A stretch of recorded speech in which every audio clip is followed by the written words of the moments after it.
পরিস্থিতির মধ্যে একটা দল বিএনপি এটাকে মুছে দিতে চাচ্ছে। বাংলাদেশের এই যে রাজনৈতিক জুলাই আগস্টে যে গণহত্যা চেতনা, সেটাকে তারা চাঁদাবাজি, টেন্ডারবাজি এবং খারাপ কাজ করে, কুকাজ করে সেটাকে মুছে দিয়েছে।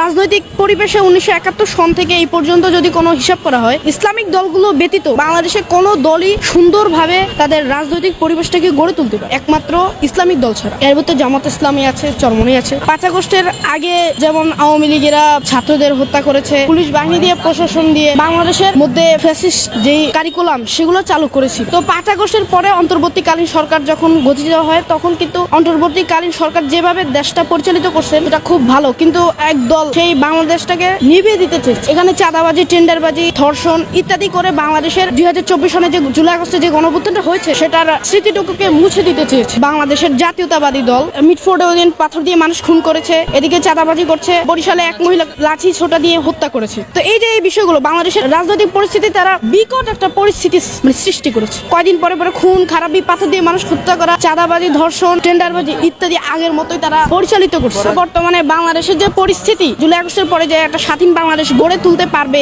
অন্তর্বর্তীকালীন সরকার, সেটাকে তারা মুছে দিতে চাচ্ছে। আমি এদিক থেকে বলবো যে বাংলাদেশ স্বাধীন হওয়ার পরেও বাংলাদেশ অনেকবার স্বাধীন হয়েছে। বাংলাদেশের মূল স্বাধীনতা ছিল 1971 পরে। 1971 সাল এই পর্যন্ত কোনো ন্যায় বিচার প্রতিষ্ঠা হয়। বাংলাদেশের বিচার বিভাগে রাজনৈতিক দলগুলোর সমস্যা এবং বাংলাদেশেরও মানুষেরও অনেক দোষ, এবং কি যারা দেশের জন্য দায়িত্ব নিয়েছে তারা খারাপভাবে দেশটাকে পরিচালিত করছে। বিএনপিকে দেখা গেছে, আওয়ামী লীগকে দেখছি, জাতীয় পার্টিকে দেখছি, শুধু জামায়াতকে দেখিনি। বাংলাদেশে 5 আগস্টের পরবর্তী এই সময় পর্যন্ত বাংলাদেশের মধ্যে বাংলাদেশ জামায়াত ইসলামী একটা কর্মকাণ্ড খারাপ নেই।